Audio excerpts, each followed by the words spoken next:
NCL Singrauli के सूर्य किरण भवन में राष्ट्रीय कॉलियरी श्रमिक संघ एनसीएल एवं यूथ के संयुक्त तत्वाधान में एक विशाल कार्यकर्ता सम्मेलन एवं नववर्ष मिलन समारोह का भव्य एवं सफल आयोजन किया गया। मध्य प्रदेश INTUC के अध्यक्ष श्री श्याम सुंदर यादव के मुख्य अतिथि में संपन्न हुई। कार्यक्रम की अध्यक्षता श्रीमती वीणा सिंह पूर्ण राष्ट्रीय महिला INTUC अध्यक्ष ने की। सम्मेलन में श्रमिक हितों संगठन की मजबूती एवं एकजुट संघर्ष को लेकर विस्तार से विचार विमर्श किया गया।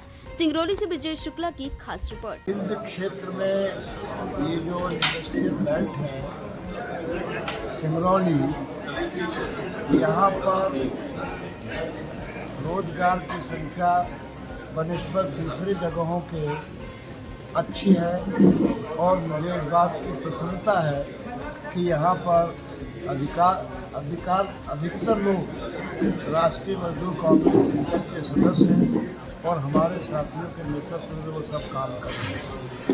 जहाँ तक INTUC का सवाल है, उसने हमेशा गांधीवादी तरीके से वाजिब मांग मैनेजमेंट के समक्ष हमेशा रखी है और मानी गई है, और अगर नहीं मानी गई है तो गांधीवादी तरीके से ही आंदोलन किया जाता है।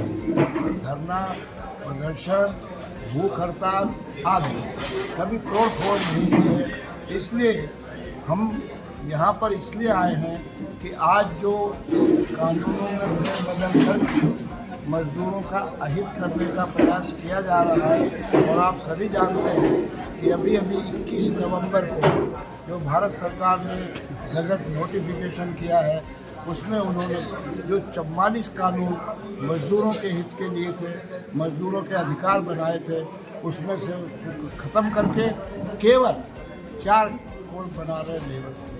और उसमें भी जो 29 कानून थे वो ज़्यादा मजदूरों के पक्ष में थे, जैसे मिनिमम वेज, ट्राईपार्टेट। किसी भी फोरम पर मजदूर, मालिक, सरकार एक साथ बैठते थे और वो चर्चा करते थे। भारतीय श्रम सम्मेलन, जिसको इंडियन लेबर कॉन्फ्रेंस कहते हैं, वो 14 के बाद से आज तक नहीं की। उसकी विशेषता ये थी कि उसकी कार्यक्रम की बैठक की अध्यक्षता। मुझे यही कहना है कि मजदूरों की जो लड़ाई है हम सबको मिलकर लड़नी चाहिए, चाहे वो संगठित मजदूर संगठन हो या असंगठित, दोनों में बहुत आजकल परेशानी है और इतना दीनहीन स्थिति कभी नहीं हुई है मजदूरों के चलते आज। तो जैसे कि अध्यक्ष महोदय ने कहा कि आज इंटक पूरे देश में मजदूरों के आंदोलन का नेतृत्व कर रही है। भारत सरकार ने जो 29 श्रम कानून थे, जिसको पुराने नेताओं ने बड़ी कुर्बानियां दे करके इन कानूनों को बनवाया था, जिसमें पहले 12 से 16 घंटा कर्मचारियों से काम लिए जाते थे।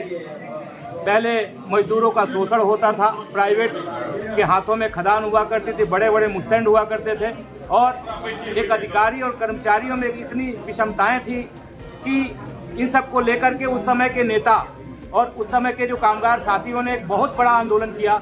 और आंदोलन का नतीजा हुआ कि उस समय के जो तत्कालीन प्रधानमंत्री श्रीमती इंदिरा गांधी थी, वो कोयला, बैंक और तमाम सेक्टरों में जो है उन्होंने पब्लिक सेक्टर बनाया उसको, और इस उद्देश्य के साथ बनाया था कि उसमें जो है कर्मचारियों को अधिकारी कर्मचारियों का शोषण नहीं कर पाएंगे, ठेकेदार कर्मचारियों का शोषण नहीं कर पाएंगे। और आज जो भाजपा की सरकार है, बड़ी मुश्किल से हम लोगों ने, हमारी सरकार ने और मजदूरों के नेताओं ने आंदोलन करके यह कानून बनवाया, और आज भाजपा की सरकार लगातार कर्मचारियों के अधिकारों का हनन करने के लिए इन तमाम कानूनों को लेकर के आई हुई है। मैं बता दूं आपको, अभी जो कानून है, आज वर्तमान में 8 घंटा हम ड्यूटी करते हैं, लेकिन उन कानून में 12 घंटे तक ड्यूटी की व्यवस्था है। आज हम 60 साल के लिए हमको नौकरी दी जाती है, जो नियमित नौकरी होती है। आज फिक्स टर्म एम्प्लॉयमेंट की बात हो रही है। यदि किसी खदान का लीज 10 साल के लिए है तो वह मजदूर 10 वर्षों के लिए नियुक्त होगा। उसके बाद जैसे अग्निवीर जैसी योजना आई थी, उसी तरीके से